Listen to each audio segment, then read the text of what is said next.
뉴욕 지하철 플랫폼에 어떤 한 노숙자가 잠이 들었어요.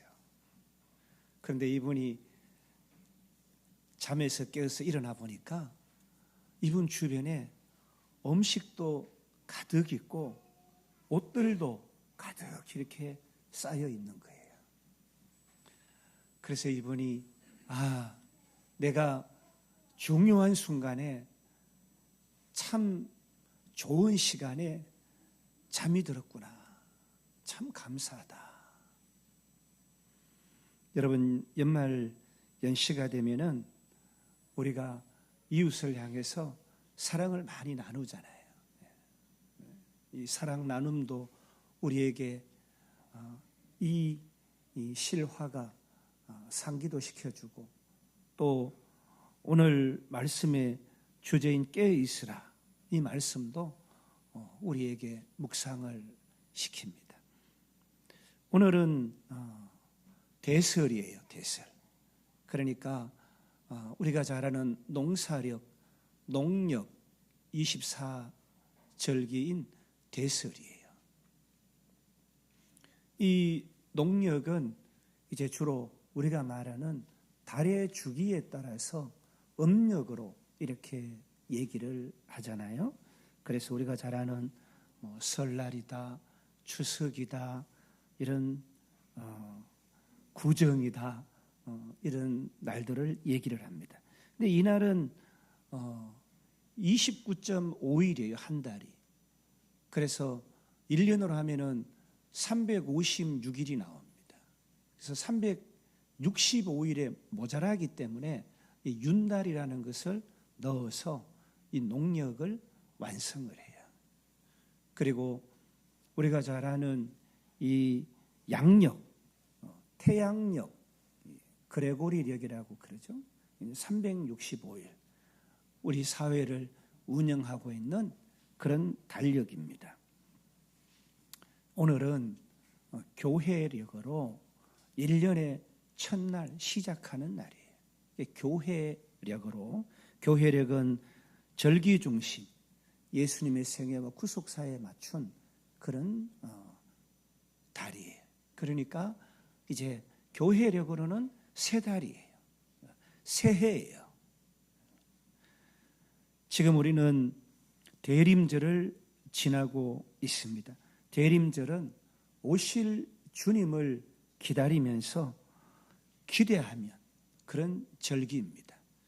그래서 이 대림이라는 얘기는 도착한다라는 그런 의미가 있어요.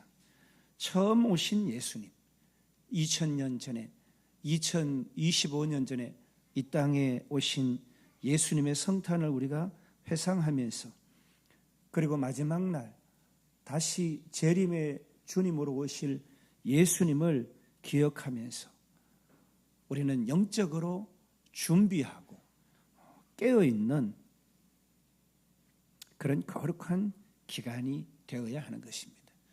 우리가 부활의 아침, 부활절을 맞기 전에 고난의 사순절을 지나는데, 이 12월 한 달도 주의 성탄을 맞이하는 성도들이 이와 같은 마음으로 방탕하지 아니하고 경건하고 거룩하면서 주의 오심을 기다리는 기간이에요.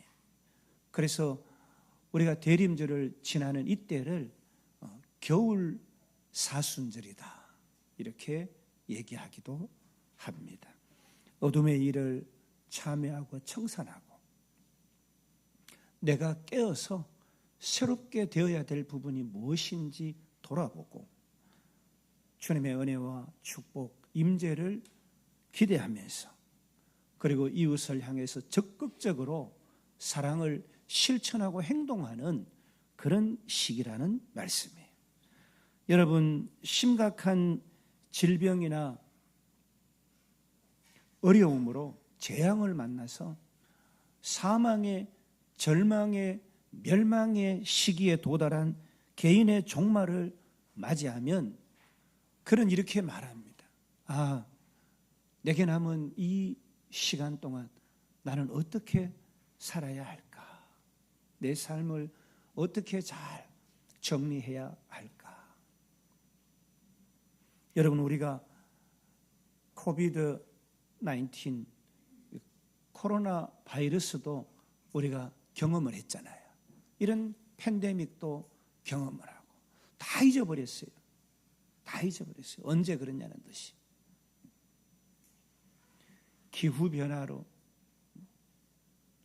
또 지구가 오염되고 오존층이 파괴되고 이런 시대의 종말 현상을 맞으면서 종말의 징조를 통해서 우리에게 새로운 삶의 방식, 내가 이전과 다른 모습으로 살아야 되겠다. 내가 어떻게 사는 것이 이 시대 현상에 합당한 그런 삶인가? 이런 것들을 우리가 생각하고 또 준비하게 합니다. 개인이나 시대나 종말에 대한 응답은 무엇이냐? 오늘 주님의 말씀처럼 깨어 있는 것입니다. 이러한 시대에 내가 이제 얼마 남지 않은 생애를 마감해야 되는 시기에 약하고 타락하고 부패하고 오염된 거스르는 세대 가운데서 내가 어떻게 살아야 할 것인가? 이 해답은 깨어있는 것입니다. 자각하는 지성, 깨어있는 집단 지성이 필요한 시대예요. 오늘 본문에서 예수님은 감람산에서 제자들에게 세상 종말의 징조들과 함께 반드시 오실 재림의 약속을 말씀하십니다. 그런데 주님은 재림의 시기나 날짜를 알려주지 않으시고 깨어 있으라, 이 한 가지 명령만 몇 번 말씀하시냐면 3번 말씀합니다. 깨어 있으라, 깨어 있으라, 깨어 있으라. 반복해서 명령을 하십니다. 여러분, 이 깨어 있으라는 말씀은 단순히 잠을 자지 말라는 의미가 아니라 무관심, 무감각하게 살지 말고 영적인 긴장감과 삶의 방향성을 잡고 그렇게 살아라.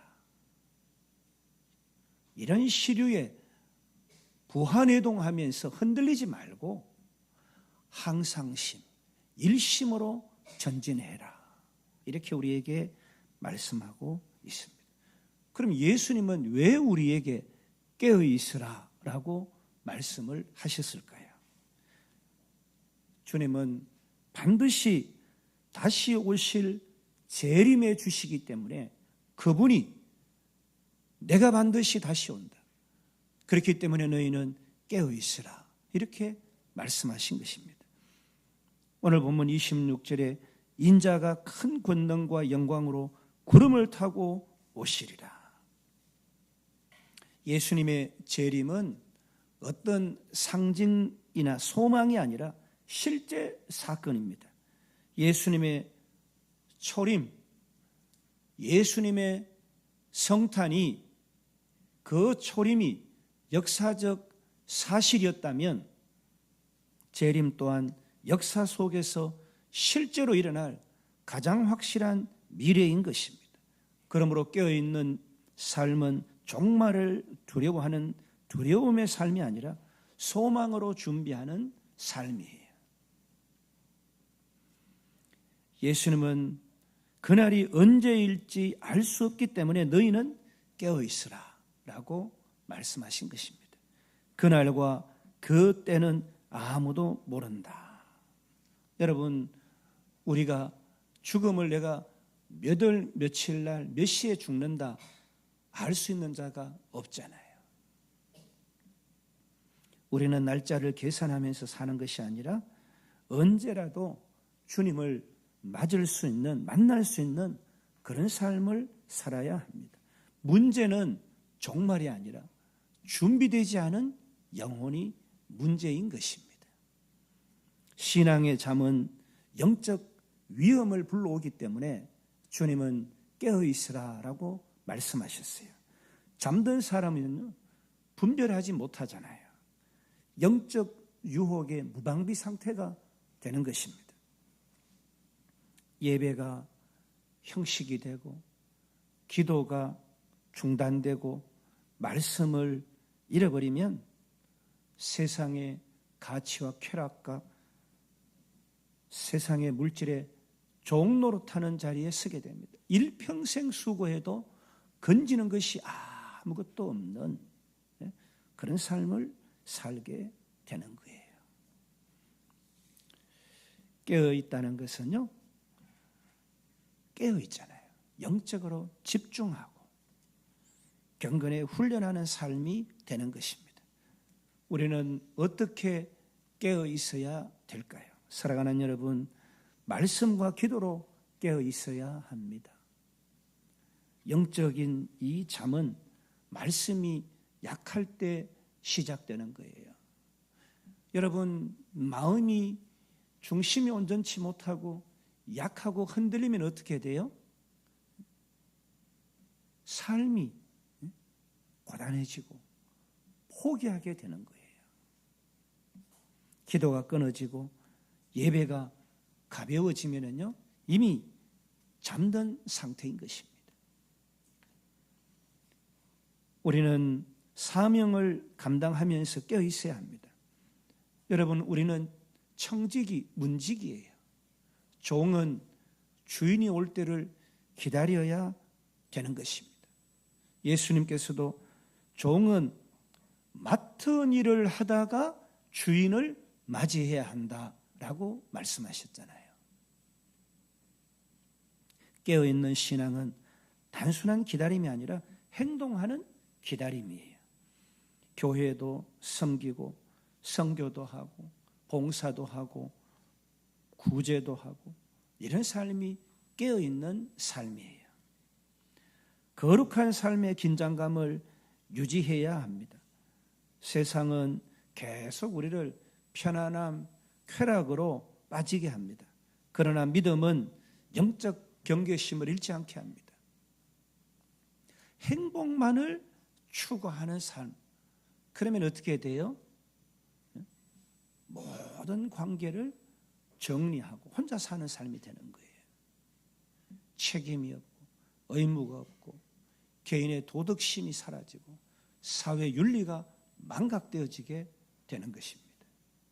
내 행복 때문에 타인의 행복에 무감각해지는 거예요.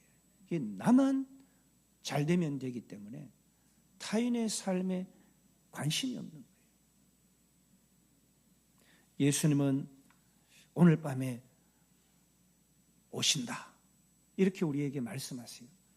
그러면 오늘 우리는 어떻게 예수님 맞을 준비를 해야 될까요? 이 질문이 오늘 대림절을 지나는 우리들의 묵상의 키워드예요. 예수님이 오신 이 초림, 그리고 초림 후 지금 2026년을 지금 맞이하고 있어요. 여러분, 우리를 향한 하나님의 뜻이 무엇일까요? 오늘 34절 말씀을 보니까 각 사람에게 맡긴 일을 주며 그랬어요. 하나님께서 우리에게 하실 일을 주셨어요. 맡겨진 사명을 충성되게 감당해야 하는 것입니다. 저도 제가 아파서 병원에 이렇게 누워보니까, 그리고 또 간간히 우리 간호사 선생님들이 오셔서 수술하다가 목숨을 잃을 수도 있습니다.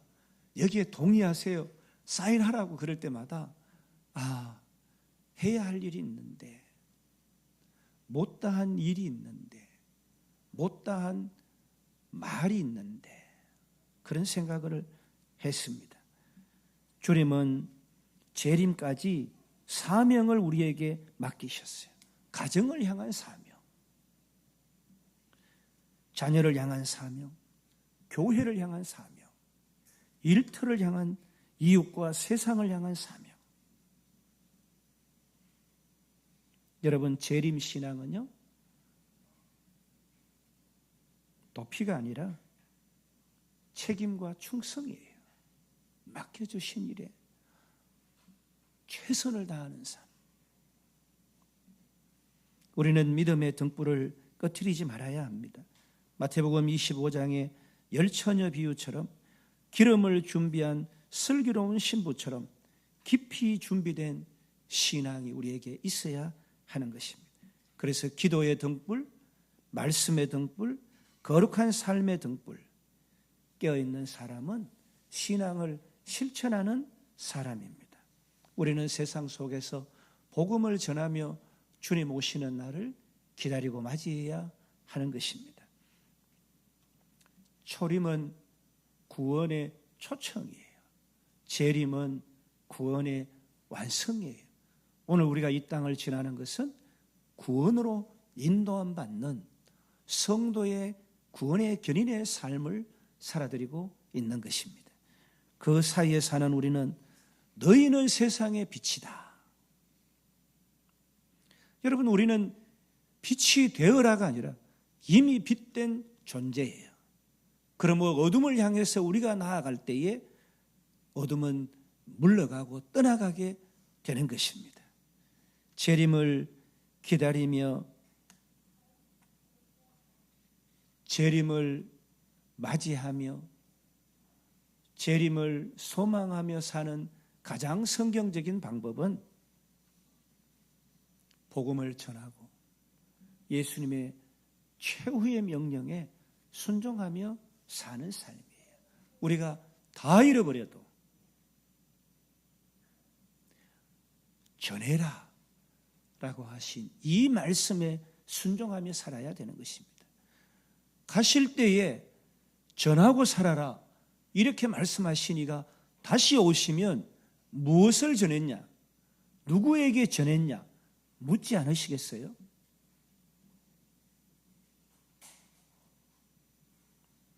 예수님은 그날 환난 후에 해가 어두워지며 달이 빛을 내지 아니하며 그랬어요. 무화과 나무가 여름이 가까우는 것을 알리듯이 예수님은 징조들을 보면서 주님의 때가 가까이 다가오고 있다라는 것을 분별하라고 우리에게 말씀하십니다. 그날과 그때는 아무도 모르니 아버지만 아시느니라. 사랑하는 여러분, 예수님은 종이 집주인이 돌아올 때를 모르는 것처럼 깨어있으라, 깨어있으라, 깨어있으라 이렇게 3번이나 강조하면서 명령을 하셨어요. 영적으로 방심하지 말고 타성에 젖은 삶 좀 청산하고 나태하고 게으른 것 좀 돌이켜라 그렇게 말씀합니다. 사랑하는 여러분, 말씀을 맺습니다. 세상은요 점점 어두워지고 혼란합니다. 그러나 믿는 우리는 이런 세상 앞에서 두려워하는 것이 아니라 말씀을 통해서 시대를 해석하고 주를 믿는 믿음, 주와 동행하는 믿음으로 그렇게 준비하면서 살아가야 합니다. 켈빈은 하나님의 백성은 무지의 어둠 속에 머물지 않고 말씀을 통해서 시대를 분별하는 자들이다. 그렇게 우리의 정체성을 말씀합니다. 예수님은 시계를 알려주시지는 않았지만 삶의 방향과 목적은 분명히 알려주셨어요. 우리는 경건한 삶, 충성하는 삶, 복음을 전하고 증거하는 삶, 깨어있는 자의 이 삶을 살아드려야 하는 것입니다. 내가 너희에게 하는 말은 모든 사람에게 하는 말이니 깨어있으라. 대림절은 단순히 주의 오심을 기다리는 그런 절기가 아니라 영적 각성의 시간입니다. 주님 다시 오시는 그날 잠든 사람은 심판을 맞고 깨어있는 사람은 구원을 맞이하게 되는 것입니다. 세상도 잠들어 있는 사람은 기회를 주지 않잖아요. 가진 기회도 뺏어갑니다. 신앙의 잠은 영원한 생명의 순간을 놓치게 합니다. 그러므로 예수님은 간절히 말씀하십니다. 내가 너희에게 하는 이 말이 모든 사람에게 하는 말이니 깨어 있으라. 그러므로 사랑하는 여러분, 오늘 우리는 주의 성탄 초림을 맞이하는, 그리고 이제 다시 재림주로 오실 그 주님을 맞이하는 이 시기에 마음과 우리의 삶을 다시 깨워서 하나님의 시간표 속으로 우리가 들어가야 되는 것입니다. 오늘 밤 주님이 오신다면 나는 준비되어 있는가? 오늘 내가 살고 있는 삶이, 내가 쌓은 탑이 공든 탑, 이 탑이 헛되게 무너지지는 않을까? 아무 쓸모도 없는 무가치하고 무의미한 그런 삶을 이뤄가고 있지는 않나. 대림절을 지나면서 영적 긴장으로 삶의 태도, 삶의 방향을, 삶의 목적을, 오늘 내가 살아가는 이유를 다시 찾아가는 저와 여러분의 귀한 시간 되시기를 주님의 이름으로 간절히 축복합니다.